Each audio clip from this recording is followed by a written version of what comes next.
Assalamualaikum warahmatullahi wabarakatuh dan selamat sejahtera. Hari ini kita akan mempelajari Sains Tingkatan 4, tema 3, Penerokaan unsur dalam alam, bab 10, Kimia dalam perubatan dan kesihatan, 10.1, Perubatan tradisional, perubatan moden dan perubatan komplementari. Standard pembelajaran, murid boleh 10.1.1 menerangkan ciri perubatan tradisional, moden dan komplementari. 10.1.2 menerangkan ubat-ubatan yang digunakan dalam perubatan tradisional, moden dan komplementari.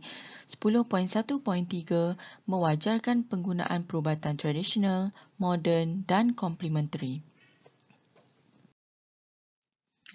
Perubatan tradisional, perubatan moden dan perubatan komplementari.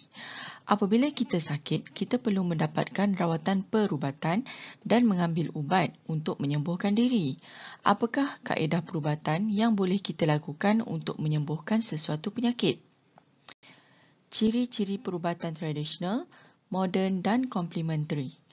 Terdapat 3 kaedah perubatan yang patut anda ketahui, iaitu perubatan tradisional, perubatan moden dan perubatan komplementari. Bolehkah anda bezakan ketiga-tiga jenis perubatan ini? Perubatan tradisional. Perubatan tradisional ialah kaedah perubatan yang menggunakan tumbuh-tumbuhan, haiwan dan bahan semula jadi yang diaplikasikan secara khusus mahupun gabungan bagi diagnosis dan merawat penyakit.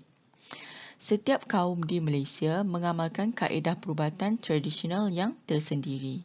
Rajah 10.1 menunjukkan ciri-ciri perubatan tradisional. Ciri yang pertama adalah diwarisi dan diamalkan turun-temurun.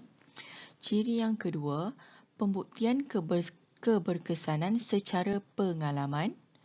Ciri ketiga, kos rawatan yang rendah.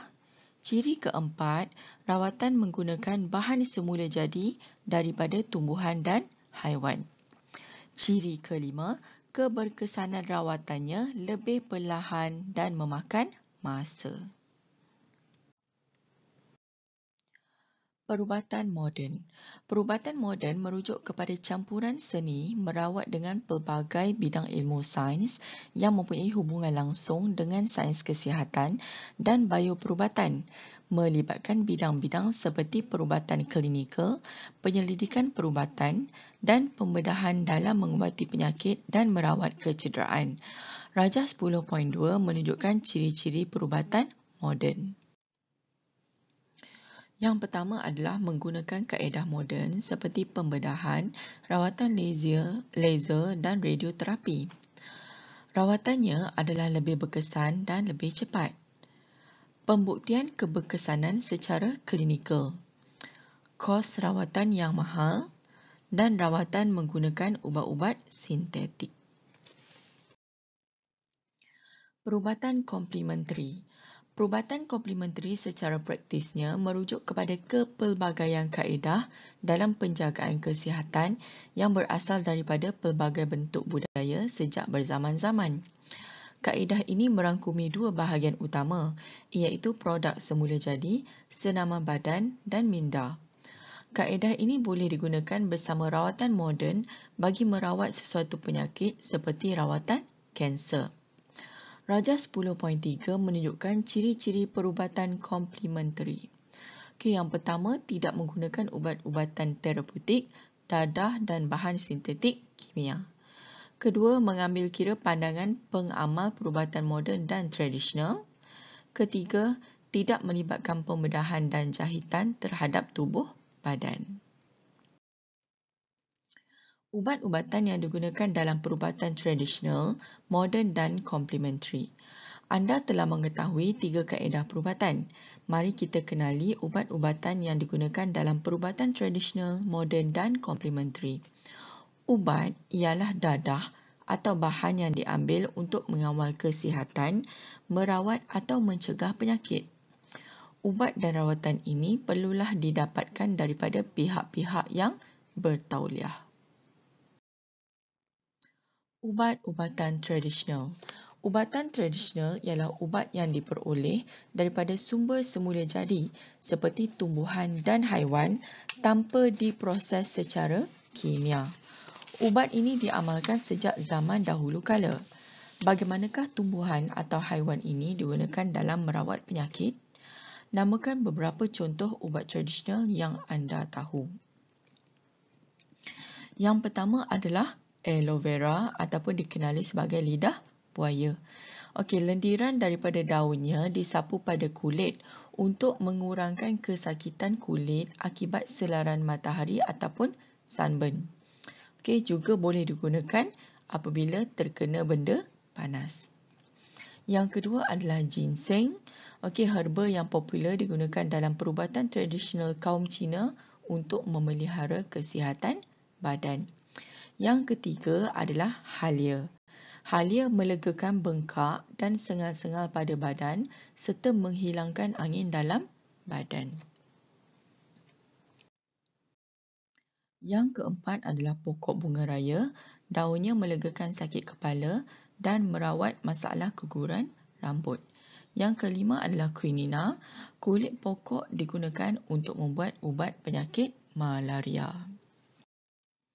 Jenis ubat-ubatan moden.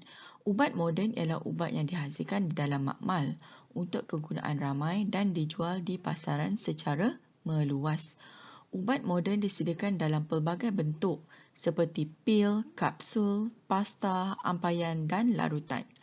Bergantung pada penggunaannya, ubat moden dikelaskan kepada 3 jenis iaitu analgesik, antibiotik dan psikoterapeutik.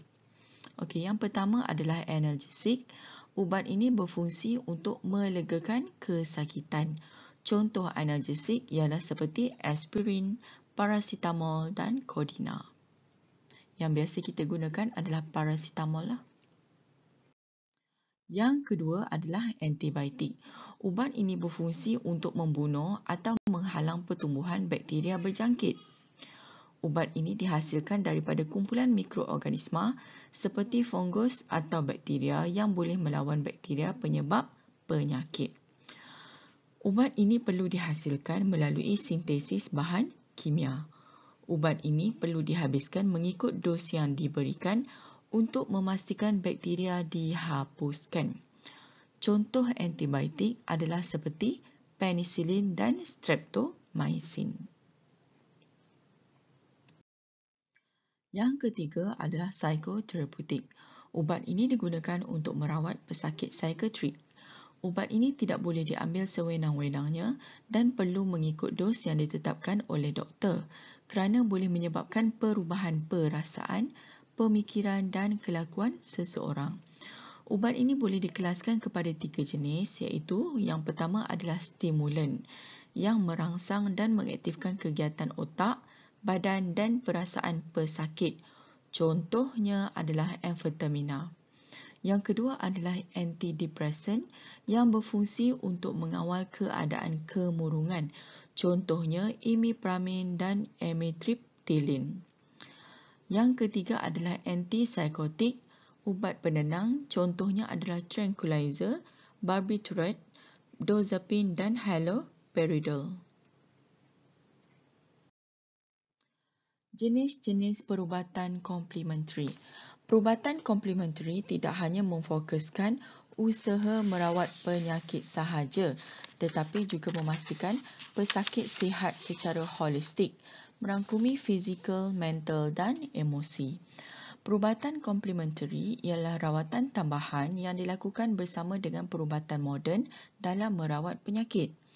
Apakah antara amalan perubatan komplementari yang sering digunakan di Malaysia? Yang pertama adalah akupunktur.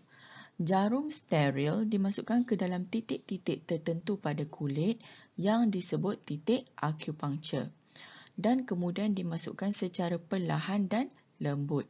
Hal ini dapat merangsang sistem saraf untuk melegakan kesakitan. Yang kedua adalah chiropraktik. Chiropraktik tidak menggunakan ubat, sebaliknya menggunakan kemahiran ahli chiropraktor untuk membetulkan semula kedudukan tulang menggunakan tangan. Kiropraktik berkesan untuk merawat sakit belakang dan leher, sakit sendi, sakit kepala dan kecederaan sukan. Yang ketiga adalah urutan tradisional. Urut ialah kaedah untuk memanipulasi tisu lembut badan menggunakan tangan, jari dan penumbuk. Urut didapati dapat melegakan keresahan, kesakitan, keletihan, ketegangan otot dan masalah urat saraf. Yang keempat adalah homeopati. Ubat yang sesuai diberikan kepada pesakit berdasarkan gejala yang ditunjukkan atau dimaklumkan oleh pesakit seperti demam, rasa sakit atau batuk. Ubat yang diberikan menguatkan keupayaan tubuh melawan penyakit yang menyerang, bukannya menyediakan bahan untuk membunuh kuman penyakit tersebut. Yang terakhir ataupun yang kelima adalah terapi herba. Terapi herba menggunakan tumbuhan atau bahagian tumbuhan yang memiliki khasiat untuk mengubati penyakit. Penggunaan herba lebih diyakini oleh orang ramai kerana sumber semula jadi tidak mendatangkan kesan sampingan dan tidak mengandungi kandungan dadah yang memudaratkan kesihatan.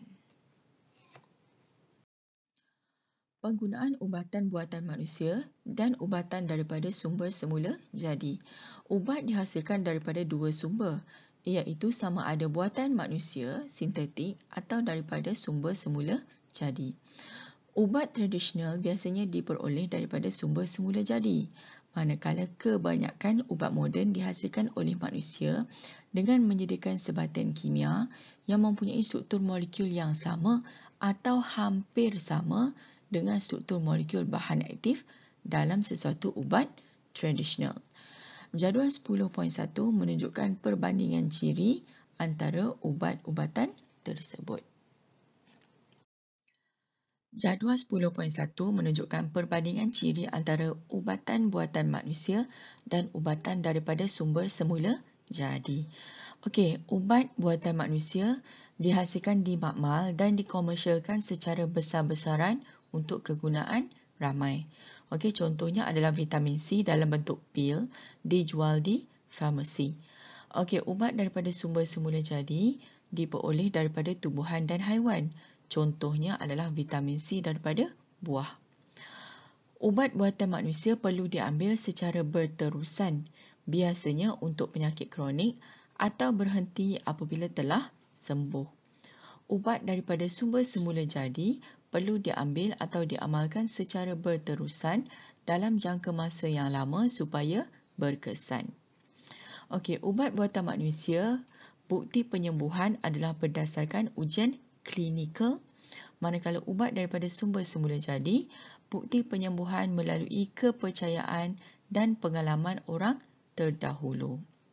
Okey, ubat buatan manusia dan ubat daripada sumber semula jadi mempunyai persamaan, iaitu berisiko mendapat kesan sampingan jika digunakan tanpa nasihat daripada doktor dan juga pesakit tidak mengikut dos yang betul. Kesan penyalahgunaan ubat-ubatan. Ubat mesti digunakan dengan tujuan yang betul, iaitu untuk menyembuhkan penyakit. Penyalahgunaan ubatan berlaku apabila seseorang menggunakan ubat-ubatan dengan cara yang salah, seperti menggunakan ubat bukan untuk tujuan menyembuhkan penyakit dan mengambil ubat tidak mengikut preskripsi doktor. Hal ini mengakibatkan risiko kesan sampingan.